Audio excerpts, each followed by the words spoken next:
Hey everybody, this is Bruce Bishop from ChronicleT.com. We're back once again with Tim Alcorn and Matt Douglas from AM 930 WEOL. A record-setting number of takes just getting started today. So week number 8 recap, going into week number 9. There you go. And you are Tim, and that's Matt, and I'm Bruce.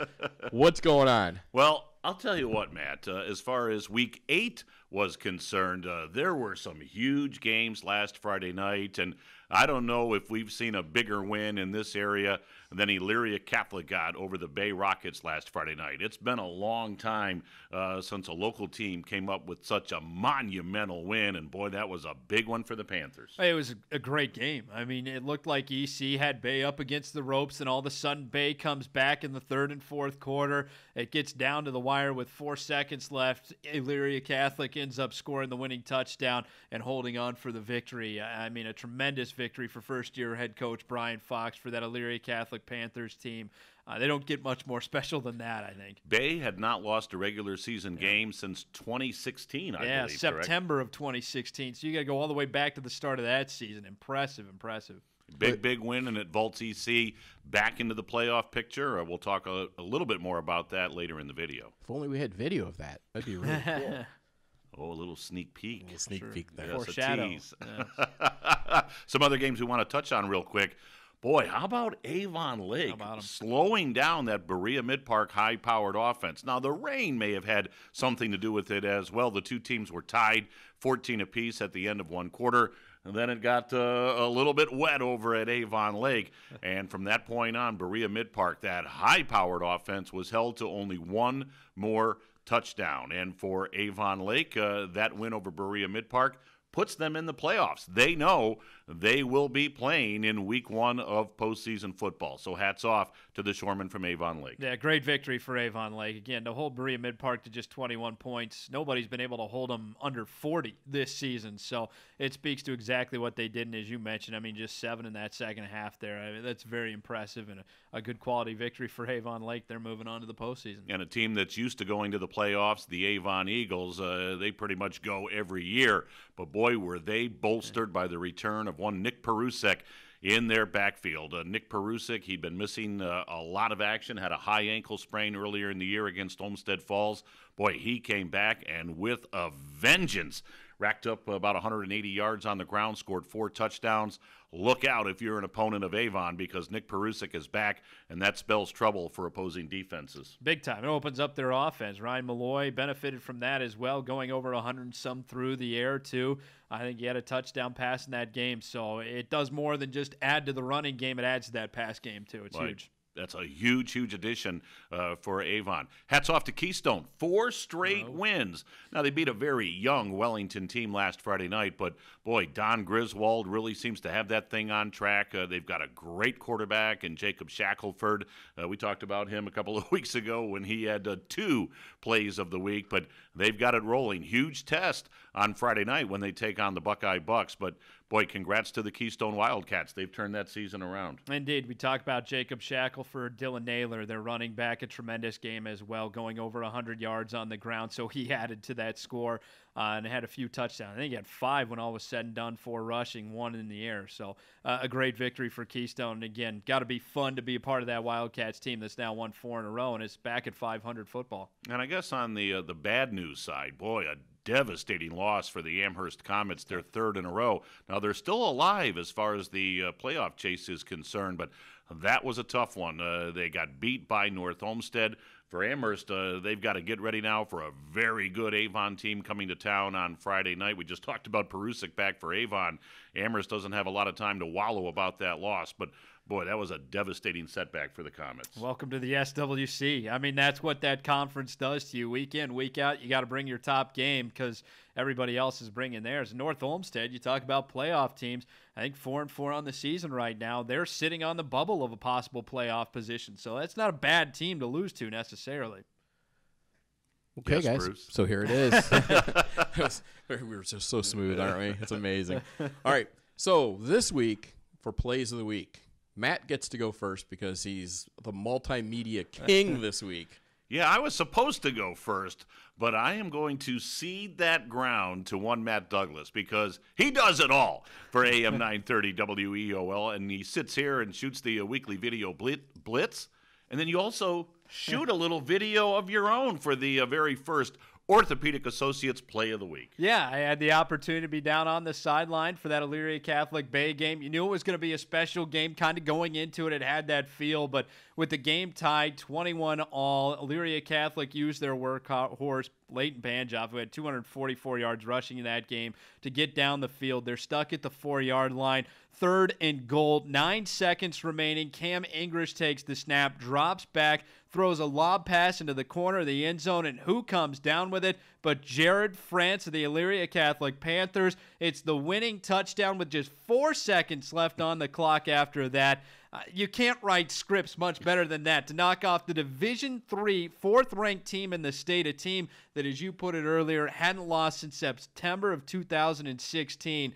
I mean, that has to be the Orthopedic Associates Play of the Week. It is in my book. Jared France, Cam English, congratulations on that mark and tremendous shooting, if I do say so myself on that video. Thank you. I got to hand it to my guy, Matt Douglas, here. I mean, he's down there on the sidelines doing sideline reporting for WEOL, realizes the significance of the moment, and has the presence of mind to get that phone up in the air and capture it on video, which, of course, you're watching here. So, great job down there. Thank you. Yeah, what was cool, too, was the celebration afterwards. Probably should have pulled the phone out for that, too, but a great win by EC. All right, well, I get an Orthopedic Associates Play of the Week as well. It doesn't have the significance as far as winning a game or that type of thing, but it's a big play nonetheless. Drew Engel with an 8-yard gain for Clearview in the second quarter. Now you're saying, well, what's so big about that? Well, Drew Engel with that 8-yard carry for Clearview becomes the all-time leading rusher at Clearview High School. Boy, you think about the history and the tradition of Clearview football and all of the great running backs that they have had. Drew Engel with an 8-yard carry in the second quarter surpasses Anthony Hitchens, who you may have watched Sunday night in Sunday Night Football, just running all over the field for the Kansas City Chiefs. Well, he now plays defense, but when he was at Clearview, he was on both sides of the ball. He was the previous all-time leading rusher at Clearview. Drew Engel with that 8-yard gain in the second quarter becomes the all-time leading rusher for the Clippers, surpassing Hitchens, who had 3,864 yards. So it's not a huge play, but it certainly is deserving of the Orthopedic Associates Play of the Week. Number 1 on the list over at Clearview. Great job, Drew Engel. Very nice. Cool. Very All right, cool. So we're about to start talking playoffs, but before we do that, let's talk about our friends at Lorain County Community College. Well, of course, we've mentioned video being shot and video being shown during this weekly video blitz, and you're seeing some video from the Campana Center, Ideation and Invention. Am I pronouncing that correctly? I believe so. I'll go with it. Sounds good to me. And, of course, that also incorporates the Fab Lab. Yeah, I mean, what a time to be alive, I guess is what I'll say. They've got the 3D printers in there for people to kind of mock up the things that they're trying to do and create things as well while they're over there. So I think it speaks to the great things that Lorain County Community College are doing. And the ideation and invention includes product development, labs with access to the latest automated commercial-grade tools for additive and advanced manufacturing. I think that's really cool because it shows that Lorain County Community College is trying to stay current with the times and offer all these sorts of programs that certainly have to do with what is now happening in the 21st century. You absolutely have to. And again, I mean, as a community college, and they embrace that word community, they're there for everyone in Lorain County. It's an opportunity for folks to go in, and maybe you just want to catch up with where technology is at this time. That's the kind of place that gives you those opportunities. All right. Well, you know it's cool because I'm a geek and I have no idea what most of that stuff was that you just said.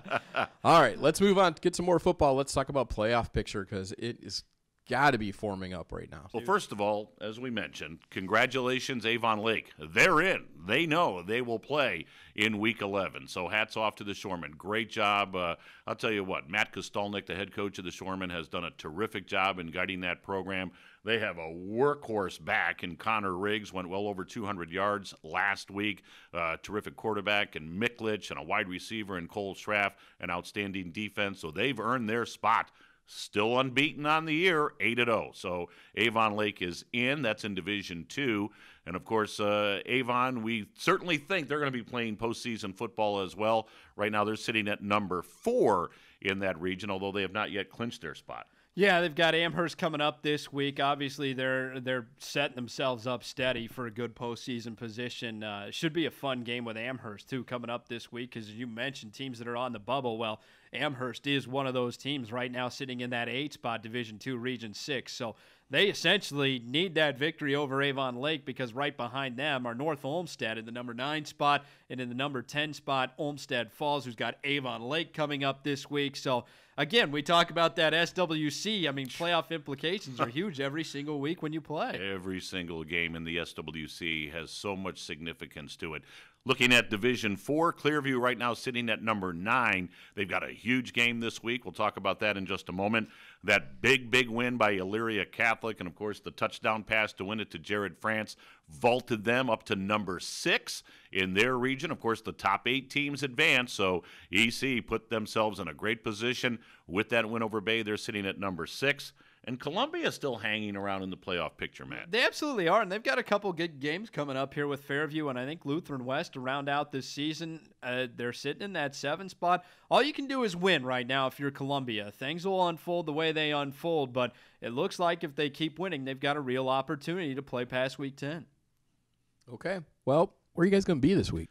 Boy, we got a busy week, Matt. Yeah, we certainly do. I mean, we're going to be starting off on Thursday night, heading to Normandy. Elyria Catholic, coming off that victory over Bay, has an opportunity to keep those wins going. That game can be heard on AM 930 and WEOL.com. Stream number 1. Again, that's Thursday night. Those two will play pregame beginning at 6:30. Then on Friday night, we continue with some more great football. You talk about those big games and the playoff implications. Avon on the road at Amherst. AM 930, WEOL.com. Stream number 1 is the place to hear that. Then we're heading over to Olmsted Falls as the Shoremen take on the Bulldogs. Tim, you mentioned it. Avon Lake's in. Olmsted Falls is on the bubble. So you better be ready, because the Bulldogs are coming. They want to try and clinch that playoff spot. Of course, the Shoremen have been ready week in and week out. So you know that's going to be a good game. And, Tim, I love this. I was on the Saturday Sports Wrap-Up show this week on AM 930, and we spoke with Don Griswold after that victory over Wellington.